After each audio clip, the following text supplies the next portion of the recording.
A little more sound.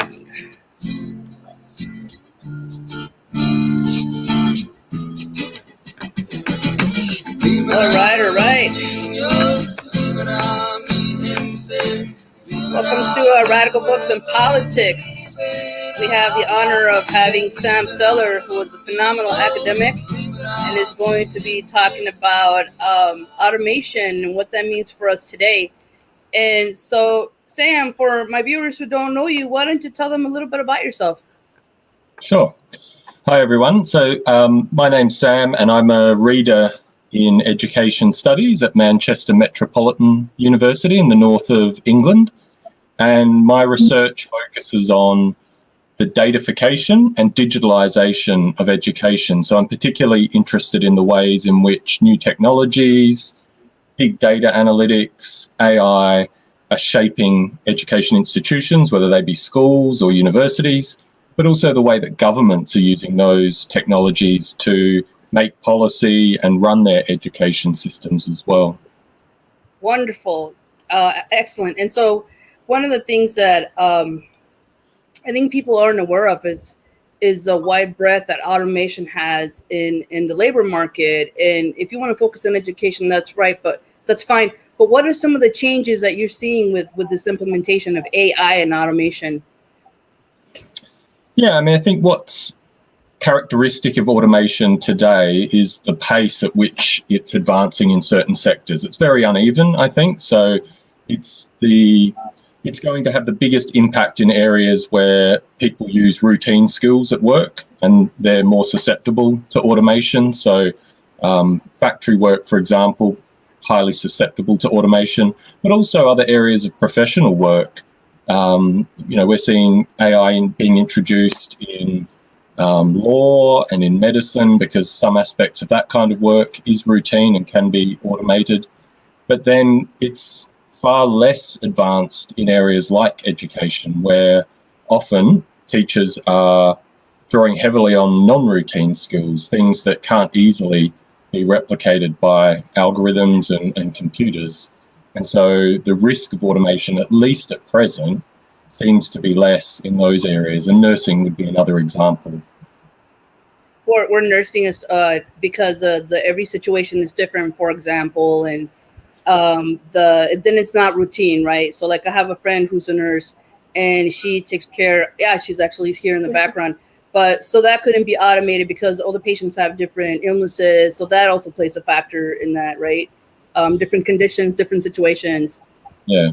I mean, I think it's helpful not to think in terms of jobs, but to break the jobs down. So there are certainly things that nurses do and that teachers do that can be automated, but there are certain things they do that are very difficult to automate. So if we think about nursing, the kind of empathy that nurses provide to patients, which is a critical part of their work, is not something that we can replicate using algorithms currently. And the same could be said of teachers.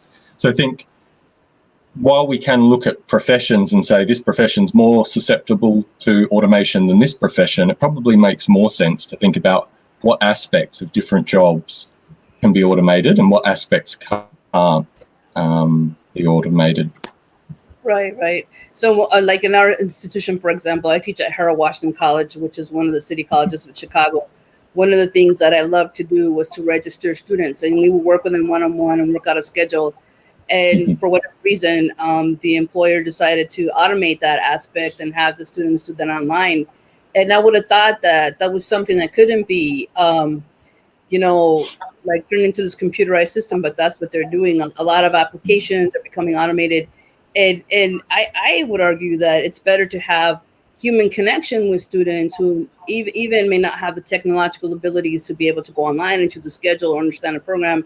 But do you think that in the educational system, the administration, the policymakers are moving to automate maybe aspects of the work that shouldn't be automated so soon? You know what I mean? Like they're doing it to cut costs or, make whatever they think is more efficient. What do you think about that, Sam? I mean, I think the possibility of automating teachers' work is highly attractive to politicians and to private education providers, because the biggest cost in providing education is teachers' salaries, 80-90% of your costs. So if you can reduce those through automating aspects of teachers' work, then that is going to be attractive. I think but the question is whether or not it actually produces a better experience for students. And I think we're at a very early stage in education. I think there's a lot of hype about AI and often personalization. So whenever people are talking about personalized learning and digital platforms that enable personalization, they're often talking about some early form of automation.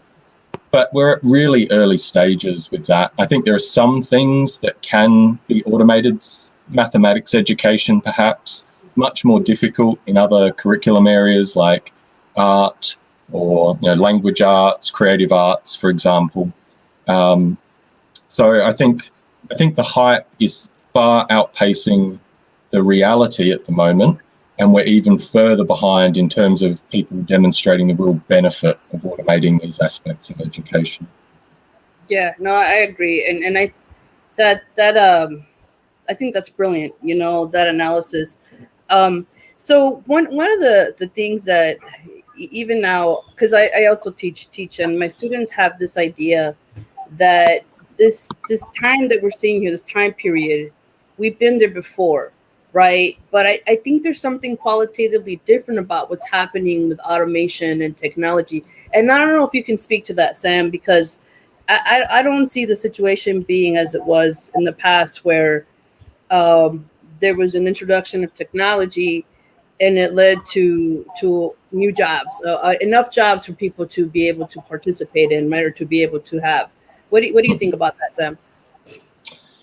I mean, in terms of what's different today, clearly it will create some new jobs. And I think often there's a lot of talk about, redundancies being offset by new jobs being created in software development or the digital sector, for example. But I don't think it's going to balance out in that way. I think there's going to be fewer new jobs created than there might have been in previous periods where there was a significant technological change introduced. So, predictions about the impact of automation vary widely, from kind of doomsday scenarios to maybe 10, 20% of jobs are going to be seriously affected over the next 10 or 15 years. I tend towards the more dire predictions. I think we're more likely to see some quite significant disruption. But that's contingent on the way that people react to these changes as well, not only in terms of their own jobs becoming placed at risk due to automation, but also the quality of the products and services that we receive as this work gets automated. And I think, we've seen plenty of tech backlashes before, and we could see them again in relation to automation. So I do think it is a real risk to labour markets more broadly, and something that we have to be really concerned with today. Yeah. What about this idea that, okay, so you lose your job and you can go back to school and upgrade your skills? Because I don't know what it's like in England, but the cost of education in the United States keeps increasing, and the cost of living also keeps rising, right? So I think I don't know. What do you think about what's it like for you? Is it that easy to just kind of go back and upgrade your skills? And because one would think that at the pace that technology is advancing, right? I don't know how easy that is, And what are you upgrading your skills? What kind of skills are you acquiring if you do go back to school to upgrade them? So I think all of this talk about 21st century skills and soft skills at the moment is linked to the risk of automation, because they're the kinds of skills that are not routine. And I think we've seen a real growth in the attempt to measure these sorts of skills: problem solving, creativity, persistence, empathy, these sorts of things, because they're perceived to be the skills that will be valuable if other things can be handed off to computers or robots. And we're seeing a real growth in private providers offering people these kinds of skill upgrades in these areas. So it is a big area of growth in the ed tech market, soft skills for people as a kind of a way of retraining and upgrading. Whether that will actually translate into jobs, I would be quite skeptical. I think we are also seeing a lot of coding boot camps and software development boot camps, 8-week courses, go and learn a programming language, and that will get you into software development or IT. And it will for some. Like I said before, there will be new jobs in those sectors, but they're not going to compensate for the jobs that are lost. And I think running parallel with that, we also have credential inflation linked to the growth in numbers of people around the world who are going on to university and going on from undergraduate into postgraduate programs, reducing the value of their credentials in the job market. So there's a number of kind of headwinds, I suppose, for people, and automation is contributing to that, but it's not the whole story necessarily. Right. No, I agree. That's one thing that you touched on that surprised me was, they were trying to pass like cybersecurity certificates and, app development. And what the CIS teachers were saying was, look, you can't learn this in such a tight amount of time. Just because you have a certificate doesn't mean you're proficient in doing this. You need to go to school to learn programming, for a number of years. But it's just like expedited, like, once you have your certificate, you're going to be practically an expert in an area. And even the employee, because I am also a union rep and I oversee the full-time professionals and faculty and whatnot. And so I have the professionals that work with technology that it's difficult for them to keep up, right? And it's also, some of these certificates are very expensive. So I think it offers this like you were saying, I don't think the credentials are what they're offering in the certificate is not what they're going to get. Like, yeah, they may learn some skills about, developing apps, but that takes a lot of programming, and in cybersecurity, I imagine would be a lot more nuanced and, would take more than a basic certificate to be able to prevent a hacker from, coming into a, it baffles me how people who don't understand technology, who don't understand education, right, are pushing for this. And I think you're right. The companies surely know this. They must know that this basic certificate isn't going to make somebody a cybersecurity expert or an app expert. But the other thing is that because the educational system is trying to keep up, then this is what they're seeing innovation. This is what we got to give our students so they can, be able to succeed. And it's not fair, but at the same time, these companies are making this money, right, from offering certificates and trying to align themselves with the educational system. I don't know if you can speak to that too, the ways that corporations are inserting themselves in the educational system, especially these tech companies. What's it like for your educational system there? For us, we have to contend with like Microsoft, that tries to Common Core, for example, was the result of Microsoft interfering. And I don't think the Common Core is the best way to teach math, so it's like, you know what I mean? So yeah, I know that's a long-winded question, but if you can maybe talk about that a little bit. Yeah. I mean, Bill Gates was working on the Common Core idea from the mid-1990s, linked to creating markets for Microsoft products. If you standardize the curriculum and then you put in place standards, which he was pushing back in the 1990s, standards for the data systems that are used across each of the jurisdictions in the US, then you actually make it much easier for Microsoft to sell their products to different universities, different school systems without having to make too many changes to them. So that's a really long-standing agenda on his behalf. I think what's happening with the ed tech market, you've still got the really big tech firms that have a relationship with governments, school boards, schools, providing most of the platforms that are in use at the moment. So there's this kind of business to business part of the market. It's about half of the market globally, probably making a lot more money at the moment than the other half of the market, which is business to customer.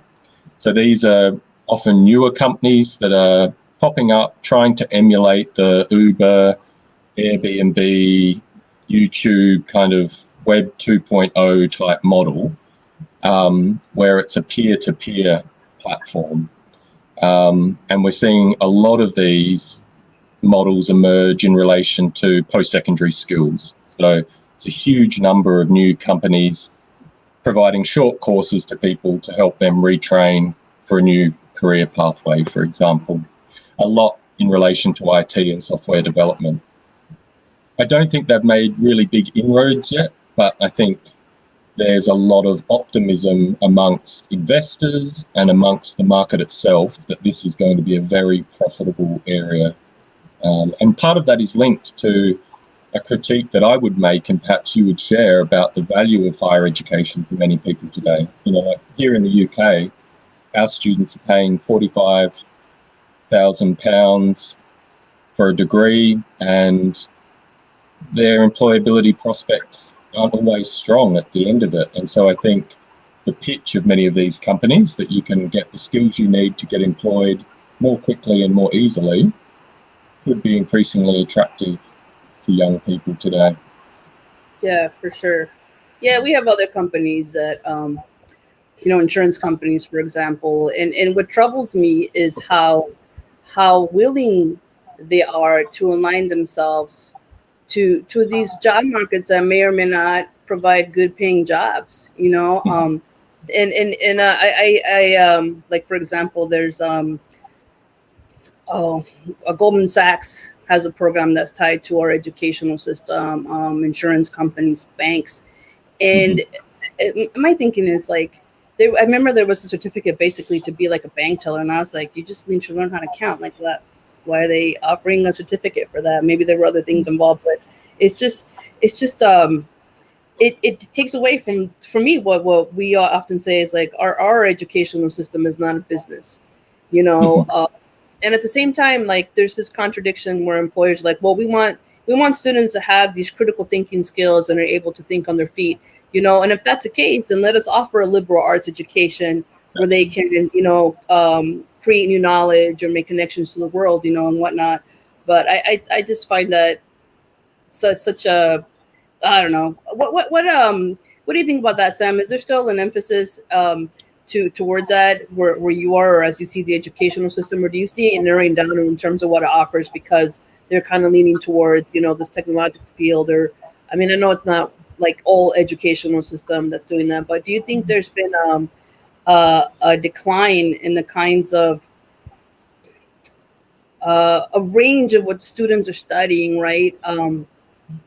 You see what I'm saying? And does that make sense? Yeah. Yeah. I mean, I think what we've seen over the last 3 decades, in the 1990s, a real growth in many places of standardized testing linked to a kind of basic skills, 3 R's kind of focus within the curriculum. And I think clearly that's the wrong direction. I mean, that's focusing often on routine skills and drilling people with routine skills, which is not what they need. It's not going to increase the value of human capital. It's not going to create magnet economies. It's going to create a pool of people who can be replaced more and more easily.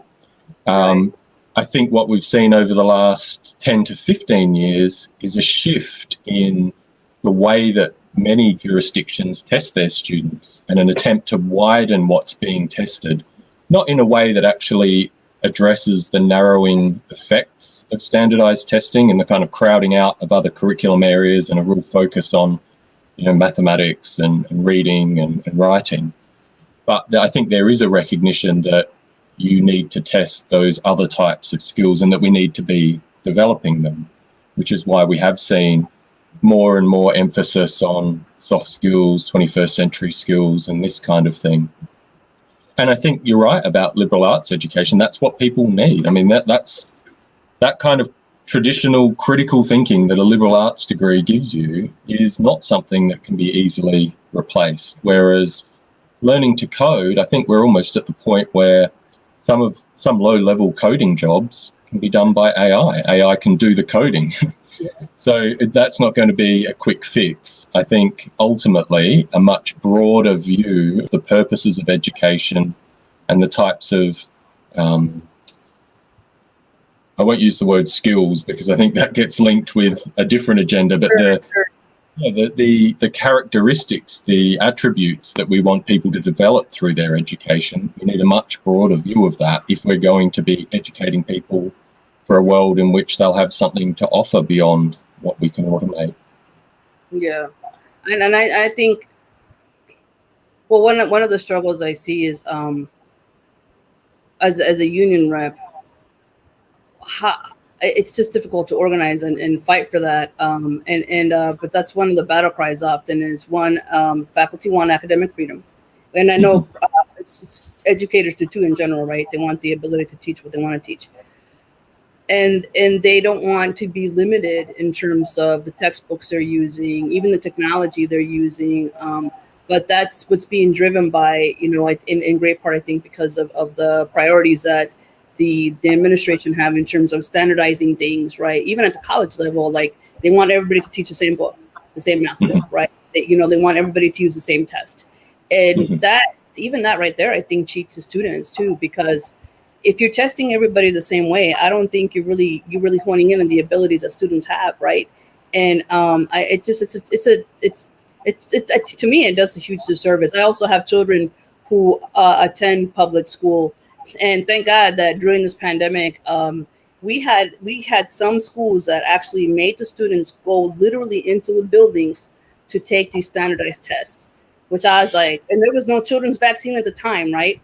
But the school where my kids go, because it's pretty radicalized and community based, I told the teachers, I'm not sending my kids. I'm sorry. And my kids are good test takers. And I'm like, nope. And they're like, that's fine with us. They were fine, because they understood that it was more important to keep these children safe than to bring them in to rack up the numbers for funding or whatever. It made absolutely no sense, Sam, to endanger kids like that during the pandemic. And but again, for whatever, they hold such a high value here in terms of this testing. I mean, it drives funding. The higher the schools test, the better they do. And a lot of times this is class-based, right? Because poor schools don't do as well on standardized tests and whatnot. But that's another thing. I wonder if you can maybe speak to, because a lot of times we talked about the digital divide in the past.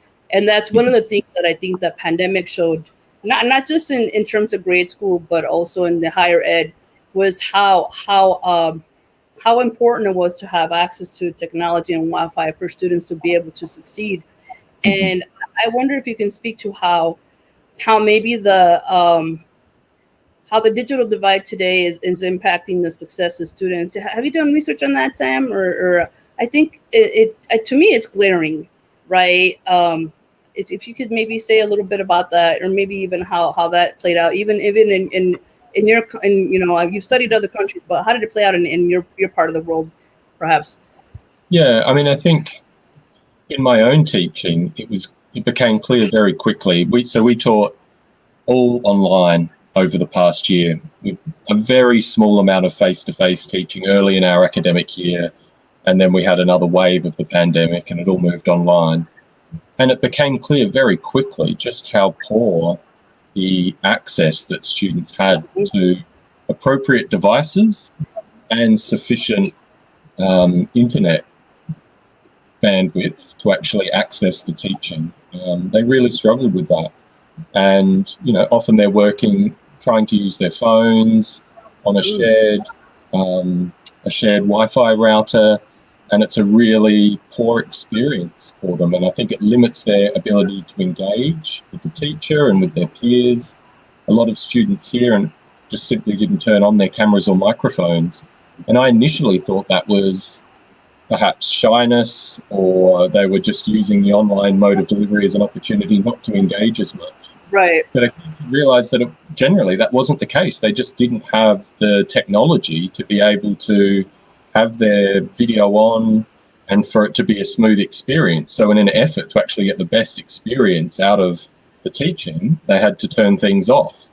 And I think that's really damaging to the pedagogical relationship, because you can't see the students, you can't see how you're being read as a teacher, you can't build that rapport with the students, and it turns into, stand and deliver. You're just exactly. to a void, and that's a wholly unsatisfactory experience as a teacher, because I think the joy of teaching is in the relationship with the students. So not only is there certainly an access issue in terms of devices and internet, but I think they then contribute to they diminish the quality of the pedagogy that's possible in the online space. Yeah, I know that as an educator, it was really difficult just teaching, because I feel drained when I teach via Zoom. Now it's a little better, but I feel like the technology takes, right? But I also had the same thoughts too initially, until I realized, well, my students need to have the image up, because otherwise I won't stream properly. Or I have students that can only participate via chat because we use a Zoom platform. And sometimes it was even the case that students were at work and they had a phone with them, and it was very rare that we had, I call it ghosting, that a student would just ghost. And so we actually came up with policies like, if you ghost us, you got to turn your camera on. Well, if they're ghosting, they're not going to do it. But what I found also too is that at the same time that it was very obvious that students had a lack of access. Somehow they found the money to provide laptops and hotspots. The hotspots weren't very good, but then had the resources to provide what students needed. And I was like, why didn't you provide this before, when students needed laptops, or, when you saw students in poor communities that needed Wi-Fi? And it's not great, but it's better for us. I think a lot of faculty where I teach, and I would assume the teachers as well, had to upgrade our Wi-Fi access and to like the highest speed or whatever. Because, like, for example, I had 3 kids at home, and then I was also working via Zoom just so I could be able to have a stream that was fluid. But I find that when they get their priorities right, when the administration gets its priorities, like, okay, they can find the resources for what they need, right? And now we're going back to face, and I'm sure it's not going to be possible for us in the United States. So we saw an incredible amount of money, the CARES funding. I'm talking millions, billions of dollars, and the money didn't really go to the students. It didn't go to the educators, where there was this possibility to provide the technology that teachers needed, the technology the students needed, and nope, it's not. It's not it wasn't the promise that they were gonna provide support and whatnot. I don't know if there was something similar in England that they offer money to like the communities or promise that they were going to give government funding for education there as well, or because a lot of it was very tied into technology, almost all of it, but. Yeah, I mean, I think there were various commitments, and it probably depended on the schools or the particular universities and how they chose to manage it. But I don't think there was really broad resourcing to facilitate engagement. I think it was very patterned depending on, families and the schools. I think one of the interesting things, and this is to come back to your point about testing, one of the interesting things that's happened here is a real obsession with learning gaps created by COVID, and testing to identify the learning gap and investing resources in that testing to identify the gap. And then here they're pursuing with our schools an online tutoring program as a way to help students catch up and make up that gap. And it seems to me that there's a lot of money being spent on testing and an additional program that could just be invested in schools and teachers. I mean, we know there's going to be gaps, right? So why not, instead of spending money on finding out what we already know, why not spend that money to enable schools and teachers to do the best job they possibly can of addressing them? Sort of this perpetual obsession with trying to fatten the pig by measuring it rather than just getting on with the job at hand. No, that's absolutely right. And we had a similar situation here where they were outsourcing tutoring to some online, and they'd been doing it for a while. But now that the tutors need hours, the tutors need pay, why not give the money towards the employees that they have here? And what happens instead is that they cut the hours for the tutors. We haven't had that gap studies. I don't think that hasn't been as widespread, but I hope they don't get ideas over here and be like, wouldn't it be fascinating to test how far behind students are and pour more money into that, because they would totally do it. I just find it just egregious that, for example, the Chicago Public Schools got like over $12 billion or something outrageous, and instead of putting that money towards the educational system, I bet the mayor put that money towards balancing the budget, whatever that means, and if there were rumors that she was going to give that money to the police, right? Which, how's that going to help our students if they're, how's that going to help the COVID situation if they're funneling the money towards the state? It just baffles me, the priorities of these people. But going back to this topic of AI, I do think that, well, one of the questions that I pose to my students, or that I often wonder, we've talked about how there could be like this, this dystopian situation, or not really dystopian, but the worst case scenario where you have a high number of unemployment, and then you have automation. What do you think could be ways of addressing this coming wave of unemployment? Because I've heard different theories, and maybe we can talk about even theories from people like Bill Gates, and they were being interviewed in 2016 by NPR, and I was like, really, that's wrong. But what do you think? What could be a more a solution that's going to serve us, so that we're not in this post-apocalyptic situation, or not post-apocalyptic, but this desperate situation where people don't have jobs and only a few people can buy food and shelter and whatnot. I think there's a few things there. While I think the risk of automation in terms of technological unemployment is substantial, I don't hold a dystopian view of AI and the kind of the technologies used to automate work. And I think it's important not to do that. I think we need a balanced view. And I think particularly in terms of thinking about resisting the impact of these developments, it can't be a case of just rejecting what AI and automation offer us, because it's coming anyway. And I think different professions get easily painted into a corner if they create this kind of dichotomous view of, we can do the work better than the computers. As soon as it becomes evident that automation can improve aspects of the work, then the grounds on which they've been resisting the growth of automation start to fall away, and it becomes very difficult. So I think we do need to embrace the possibilities of these technologies while giving emphasis to complementarity.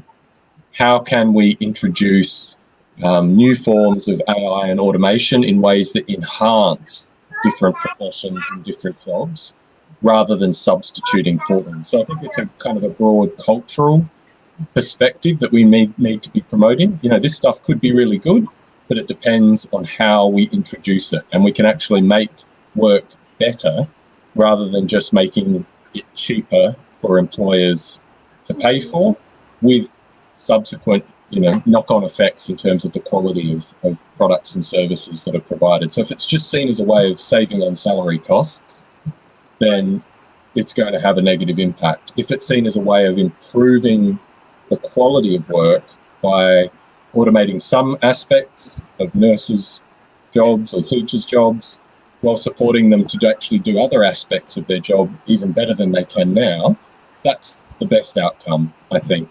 But then in terms of the job losses that are going to come, if some of the more dire predictions are correct, then I think the conversations around universal basic income become important.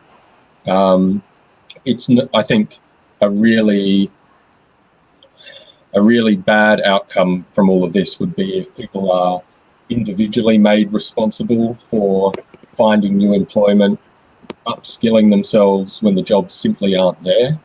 And so I think governments are going to have to take responsibility for the impact of technological unemployment if we see some of these really high levels that are predicted, and we will need universal basic income or some really creative solutions for taxing companies and redistributing that wealth.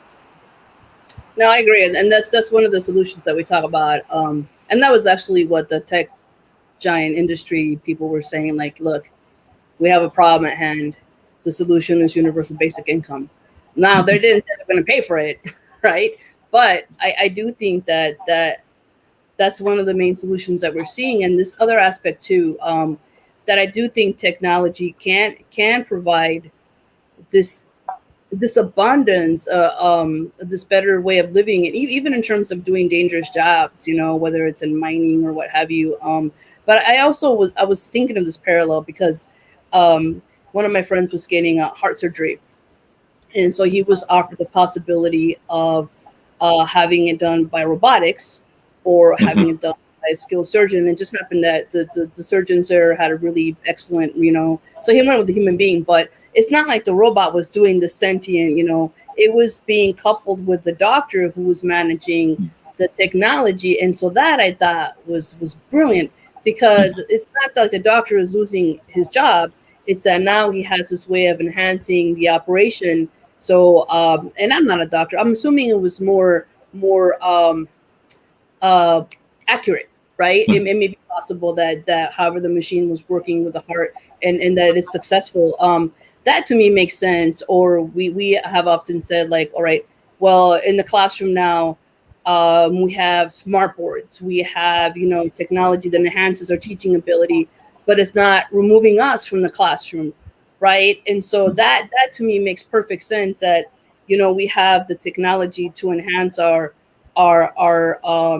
whatever it is that we do, in terms of the what we're seeing now, which in some cases the incorporation of technology is making the workers have to work faster, right? Or having them, it just doesn't. It's not complementing what they're doing. It's making their life more difficult. I saw this recently at a Starbucks where, yes, they have this fantastic app where you can order your coffee, right? But then the employees have to serve as the counter workers, and then the orders online, and you see them like scrambling. Like, people shouldn't be working at this pace. Whereas perhaps they could have part of the counter automated so it produces a coffee, and then the other aspect of the human being, instead of like working these people to death, And it's not just here; it's other places where instead of enhancing the work and helping the worker, it's just making it more difficult. So I love that, Sam. I think that's brilliant, and I think you're right. The thing is not to demonize machines, because you're absolutely right. It's already happening, right? And it could have a potential to do a lot of good. Like, one of the things that fascinated me was that during the pandemic, automation has been very helpful in producing whatever people need, right? And so that was positive. And in some sense, it kept some people safe, right? And maybe also made things more efficient in some areas. But I do think that that should maybe be like the long-term goal, is to think about how automation can support us, right? Instead of having a gap that has people that are vastly unemployed and others that that have jobs. But I think this is amazing, and I'm so glad that you left it on a positive spin. I don't mean to be so dystopian, but I think when people think of like, a lot of times my students think technology, they think Wall-E, right? They think there was a running joke in my creative writing class. They think that Alexa is going to be the next AI and it's going to take over the world, or they think the Terminator, but that's extreme. But they don't see it as a positive innovation. They just kind of think, oh my gosh, come the robots and we're screwed. Yeah, I mean, we're a long way from that artificial general intelligence that you see in something like the Terminator, for example. And I think, there's some really interesting examples. I've always been fascinated by AlphaGo, which is the Go playing AI that Google's DeepMind developed, which is now the best Go player in the world, is actually inventing new ways to play the game and teaching people how to play the game better, and actually teaching them how to see the game differently. And I mean, it has put a few Go players out of a job, so that's, it's a problem from that point of view. But I think it's an interesting example where we can see how AI can change the way that we see the world without just being about surveillance, control, and replacing people. So, yeah, absolutely right. And I just have one other question, and thank you again, Sam. This has been amazing. Do you think that the inclusion of technology is going to lessen the need for people to think? Right. I think there's this idea that technology is going to replace our brain functions. I don't know if that makes sense. Like, oh, well, we'll let the technology handle it. We're not going to have to think. I don't see it that way. I don't. Even with the technology that I see, so I say, for example, I have an 11-year-old that plays a lot of games, but he's still using a lot of like memorization, cooperation, communication, problem solving. He's still thinking, right? And I don't know. I mean, that's probably not a very good educational example, but I don't see the incorporation of robotics making us dumber. No. Right? I mean, I feel like this was settled with the old debate about the introduction of calculators into classrooms, and that, yes. everyone, if people couldn't do basic arithmetic, then, this would be a major problem and of course it just enabled them to do other things because some of the more basic functions could be automated. And I think it's the same today. I don't think it's going to stop people thinking. I think what's more interesting and perhaps more of a risk is that it changes what we think about. And we have this attention economy now, and so much of, so many applications of AI, so much automation is actually about directing our attention to certain things. Buy this product, watch this film. Yes. Social media, all of the major tech firms' platforms, the value comes from capturing and directing our attention. And some of the biggest innovations in AI have been designed to target us with advertising. So, I think it's not replacing our ability to think, but it's changing what we think about, often without us being aware of it. And I think that's something to be concerned about. No, that's right on point. And I think that also that's an outstanding comment. And I think you're right. Even I think so too. I don't think I ever thought so much about TV shows like I do now. Why? Because that's what we do when we're not like busy, right? We're like, oh man, I gotta.